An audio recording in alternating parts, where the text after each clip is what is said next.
বাংলাদেশ বড় বড় কথা বলছিল, মোহাম্মদ ইউনূস, আমি লাগাতার যার প্রতিবাদ করেছিলাম, মোহাম্মদ ইউনূস বিশাল বিশাল লেকচার দিচ্ছিল। সে মোহাম্মদ ইউনূসের লেকচার এবার উল্টে গেছে।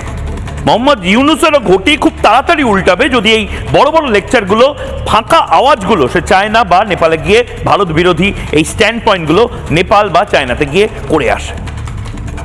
আপনারা ইতিমধ্যে জেনে গেছেন যে বাংলাদেশ থেকে যে ট্রাকে করে সস্তায় জামা কাপড়, যে পণ্য, এই সমস্ত কিছু যেগুলো বাংলাদেশ থেকে ভারতে আসতো, সেই সমস্ত কিছু বন্ধ করে দেওয়া হয়েছে। অর্থাৎ যাও, এই যে ল্যান্ডলক কান্ট্রি বলে যাচ্ছিলেন এতদিন ধরে, আমরা সমুদ্রের অভিভাবক ইত্যাদি ইত্যাদি, এবার সমুদ্র হয়ে কলকাতা বা মুম্বাই বন্দরে এসো। অর্থাৎ আমি যদি ম্যাপটা দেখাই, সেই ম্যাপটা একদম নির্দিষ্টভাবে, ম্যাপটায় যে স্থল বন্দরগুলো রয়েছে সেই স্থল বন্দরগুলো আপাতত বন্ধ। অর্থাৎ পশ্চিমবঙ্গের সাথে যে স্থল বন্দরগুলো, সেই স্থল বন্দর দিয়ে কোনো ধরনের কোনো রেডিমেড গার্মেন্ট বা জামা কাপড়, যার জন্য বাংলাদেশ বিখ্যাত, যেটা বাংলাদেশের অর্থনীতির একটা প্রধান অংশ, সেটা বন্ধ হয়ে যাবে।